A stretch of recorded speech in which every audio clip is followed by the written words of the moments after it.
Greetings and welcome, everybody, to this week's episode of Poly Weekly News. I'm your host, David Danto, and I have with me my good friend and industry analyst, Kevin Kieller. Kevin, say hi to everybody. Tell everybody who you are and what you do. Hello, everyone, and hello, David. Yes, my name is Kevin Kieller. I am the co-founder and lead analyst at EnableUC, which helps organizations figure out all this wonderful collaboration stuff. And also I work with vendors to help them with strategy and really get their messaging out. I also am the leader of the BC Strategies Group, which is an independent collection of some of the most elite, I believe, both consultants, industry analysts, and some thought leaders. So that's what keeps me busy and in this wonderful technology space. Thank you, Kevin. So on this week's show, Kevin and I are going to be chatting about some interesting pieces of where the world is right now in collaboration. Now, Kevin lives in a beautiful city, one of my favorites, Toronto. And I'm in central New Jersey, just outside of Morristown. You can see that from the lower thirds that we had up before. And we're going to see each other next in Denver, of all places, in about a month or so from now. We're both going to be presenting on the IMCCA track at Commercial Integrator Expo. Now, Commercial Integrator Expo is a new show. It's co-located with CEDIA. And they're sort of bringing, a little bit of what ISE does together, where it's the residential piece with the commercial piece and a lot of AV and a lot of UC. And we've got 11 sessions, my God, that we've put together for this event. And I kind of wanted to talk about what some of the topics are. And these are really the top of mind topics for all of our industry. So Kevin, you'll be moderating, I think, 3 of them. We both have 3 to do. I have 2 and 1 on the smart stage. The tracks are sort of broken up into future of work discussions, which is top of mind for everybody, and UC technology updates, which is interesting. So let's take those on in that order. Future of work. Do we know what's going on with the future of work right now? I mean, there's so much in flux, so much changing. What's your overall high-level take on that?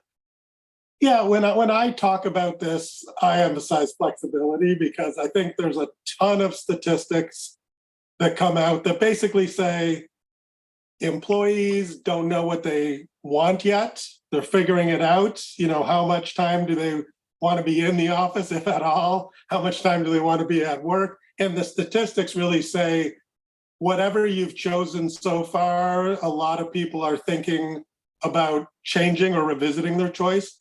And so that's the employee side. And then the employer side, similar, right? There are some organizations that said you can work at home forever, and then they kind of retracted that. And some have tried to say you got to be in the office all the time, and that didn't necessarily go over well. So, I think, as I said, for me, we don't know, and therefore all of your decisions need to be anchored in flexibility. Because next week you might need to, rejig it.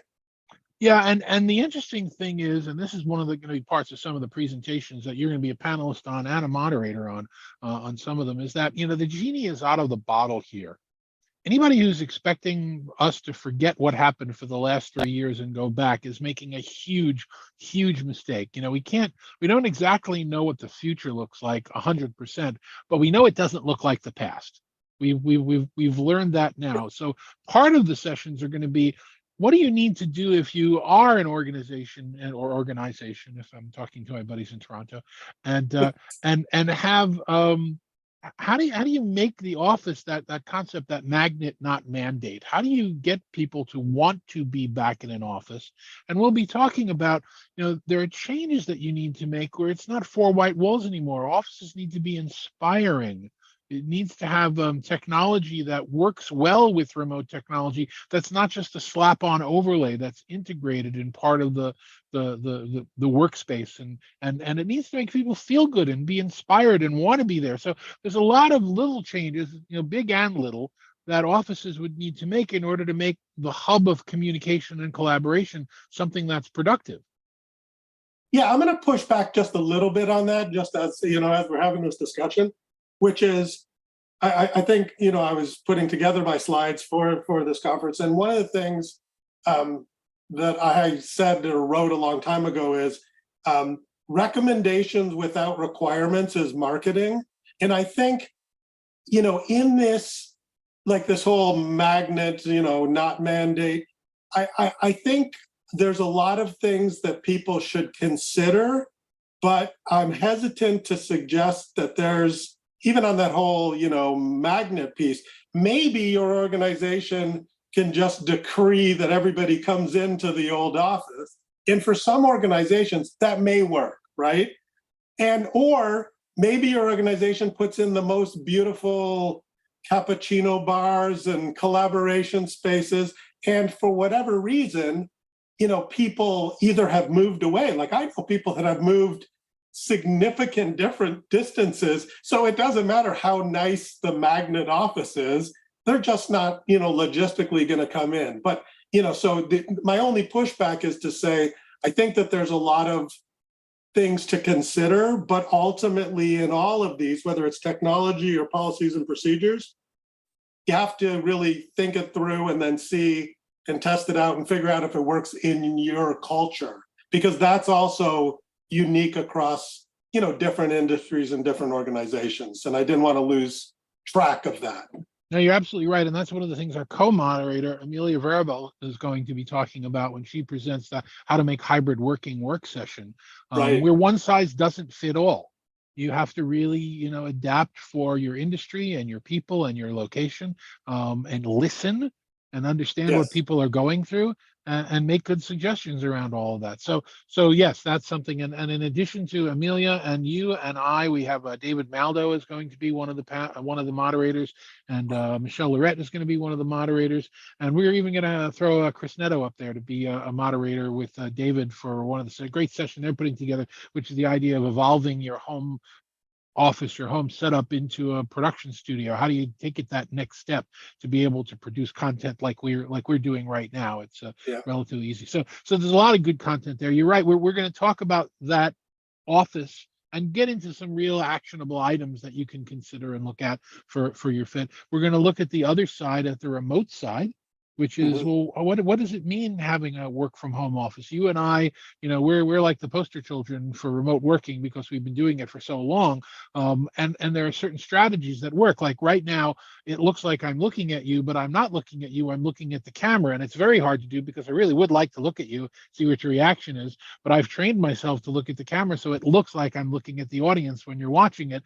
There's some technology that's coming out that are going to help with that gaze angle as well. But that's one of 12 steps that I go into in my session about how to set up and make sure that your work from home experience is productive and is the best that it can be. I saw your slides because you shared them, and it looks like it's going to be a fantastic session and lots of very good practical tips. And I think that's so when you posted yours first because you were ahead of the game, so that's similar in my session. What I'm trying to do is just provide the audience with some things to consider, and then some practical tips that they can take away and just make this whole wonderful collaboration experience just a little bit better. Yeah, that's actually one of the most important points that we should be making today. And if you ever go to the website to register, it's Commercial Integrate. It's expo.commercialintegrator.com. I'll put that up on the screen underneath us so that everybody can see it. But these sessions that we're talking about, certainly the 11 IMCCA sessions and some of the other sessions as well, these are not glorified commercials from sponsors. This is pure education, agnostic. I work for an awesome company, as you guys know. It's all around us right now, and you're a consultant, but we're not selling anything at this show. We really want to make sure that everybody understands how to work with collaboration. And to that extent, one of the sessions that you're working on, I know, is actually a real point-to-point comparison of the various collaboration platforms, and say, here's what X has right versus Y versus Z, and maybe go into that for a minute or two. Yeah, I think that's interesting because, we've been for many years, we've been kind of in a feature war, right? So it's like one person comes out, one platform comes out with something, and then the other people bring that. And what I try to do, and this is really building on some great work that Brent Kelly and I did at a session at Enterprise Connect that was, 90 minutes long. So I'm trying to take that and, update it, but, and some, focus on really the material differences, because that's the important point. And a little bit of a plot spoiler, which is there's a lot of things where the choice, you can win regardless.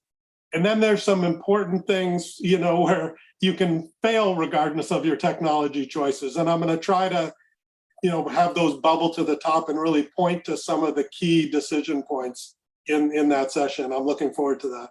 And you and I and a small group of people, most of our moderators and probably about 50 or 100 other people in that have experienced using all the platforms and do all the time. In fact, Right. I know personally you and I have been communicating on Microsoft Teams, and we've been communicating on the Zoom chat, and we get to say, well, I really like this feature there, but I really prefer this feature there. And Zoom chat is by far underutilized, and it's a very powerful platform as well. Microsoft Right. is an amazing way to collaborate and work with people, but because of its security, it's got so many more restrictions for collaborating outside of your enterprise. Those are really good key points that I know you'll be able to go over, as well as some other platforms as well, and really sharing the pluses and minuses and just the various differences to help people make an informed decision if they don't know. Yeah, and what I'm trying to do, and this will segue into my third session, what I'm trying to do is to point out the differences that have impact on business outcomes, right? Because, there's a lot of differences that are, just people prefer one over the other. And for many people, it's familiarity. Whatever they're using most, that's what they prefer because they know how to use it, which makes sense. But, increasingly, I think, and this is my third session on Friday, which is about AI in the collaboration tools, because and not the behind the scenes AI that everybody's been doing, with noise reduction, background removal, all of that, important stuff, but that was kind of behind the scenes. This is really the generative AI stuff, where so AI is front and center and potentially really has the opportunity to become the key differentiator across platforms. Because if generative AI can help me, get something done faster, create a document, create an email, summarize this, thread that's been going on for days in a succinct way, that really has the potential, unproven so far, but a potential to provide significant value. And that's good because it looks like some of those capabilities are going to come at a significant cost.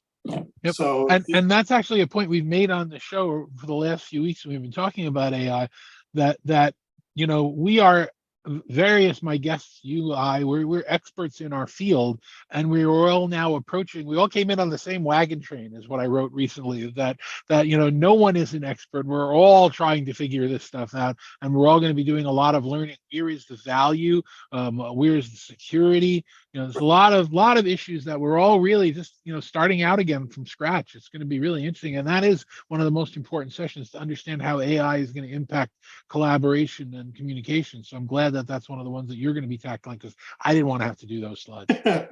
Yeah, no, I'm looking forward to it. But definitely, as you say, all of us are learning, and and I expect over the next 12 to 18 months, there will be some more statistics. Like, I'm a big analytics person, right? So you can have a great idea, you can implement something. If nobody uses it, or if they use it in a way that you didn't anticipate, and maybe that opens up some, compliance, retention, security issues, then you got to deal with that. So I think we're definitely at early days, but, over the next 12 to 18 months, it's going to be a very exciting time as we start to learn pragmatically what works best in different use cases and different situations. And as you point out, the value, the cost, Yeah. the equation, a lot of it's got to be figured out. And there's been some speculation, which in my opinion has been too early.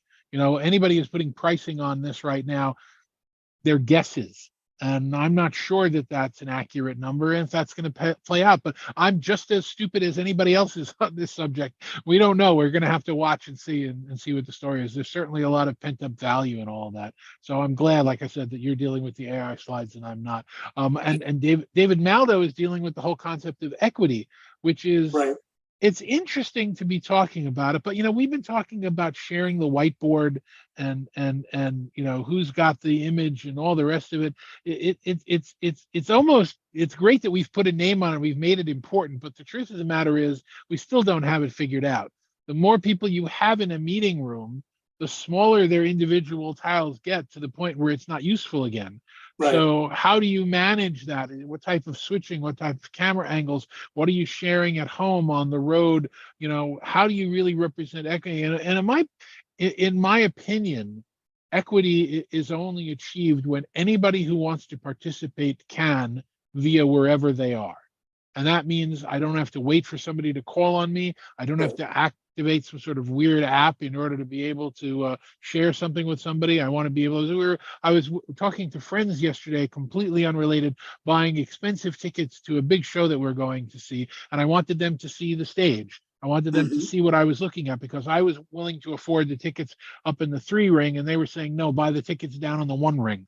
And so we needed a visual there. So what did I have to do? I had to text them, SMS them an image, so that we could be looking at the same thing and talking about it. It should be easier than that. And honestly, we weren't on a phone, on a video call, we were on a voice call, but that's a perfect example. I want everybody to see the same image than I am. We're not there yet, are we? No, we're not there. And but the good thing is, you talk about that, and everybody is carrying around a camera now. So I think, that's another thing with these tools. A lot of times there's capabilities in the tools, like you can join a lot of meetings both on your mobile phone and your, let's say, laptop, and you can use your mobile as a secondary camera, which sometimes if you're showing something, and that's a fantastic capability, but it doesn't help anybody if they don't know how to do it, or they're not even aware that that feature exists. The other thing on meeting equity that I think is fascinating is the assumption, and I think it's valid for a lot of the use cases, is that the people in the room, it's like that Hamilton, I want to be where it happens. The room where it happens. Yeah, the room where it happens.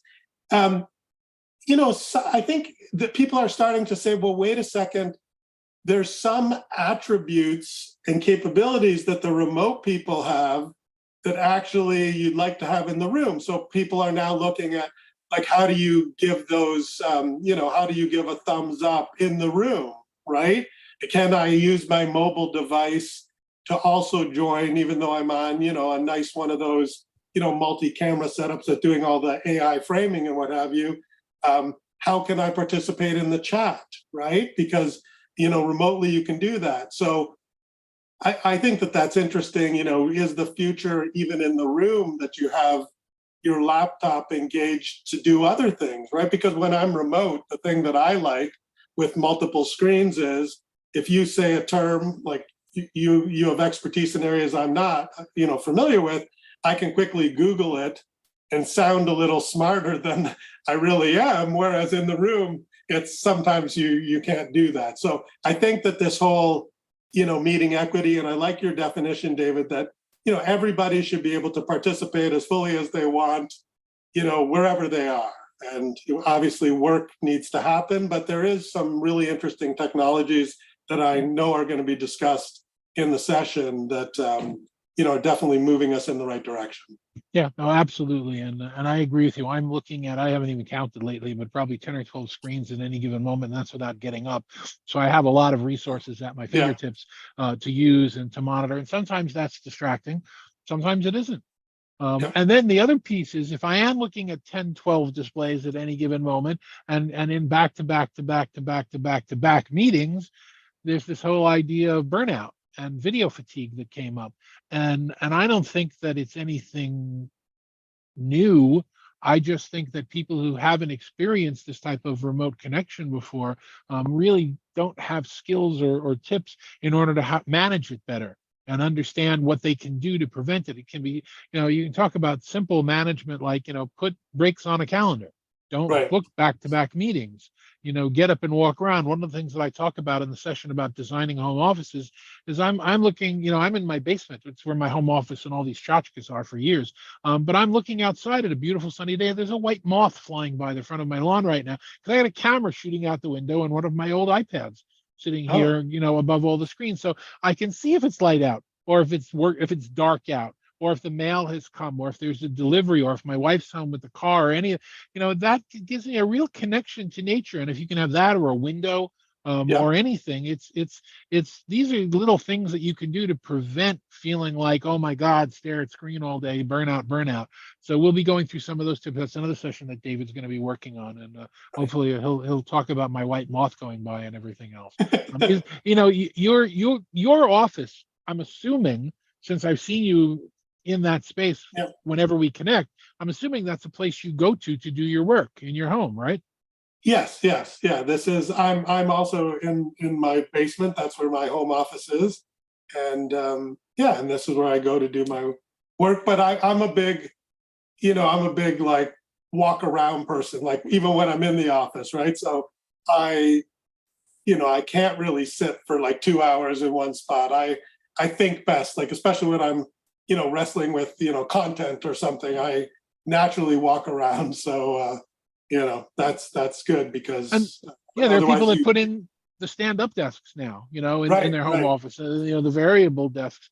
Yeah, and I've made the point constantly, and I think it's one of the most important tips to avoid burnout, and to really help when you're dealing with a remote office, is that you do need a place to go to, because not just because it has your stuff and your screens and whatever else, you're mentally at work when you're Right. there. Your wife, your kids, your family, your pets know you're at work when you're there. You're at work when you're there. I'll answer a message upstairs on my mobile device, up practically 24/7.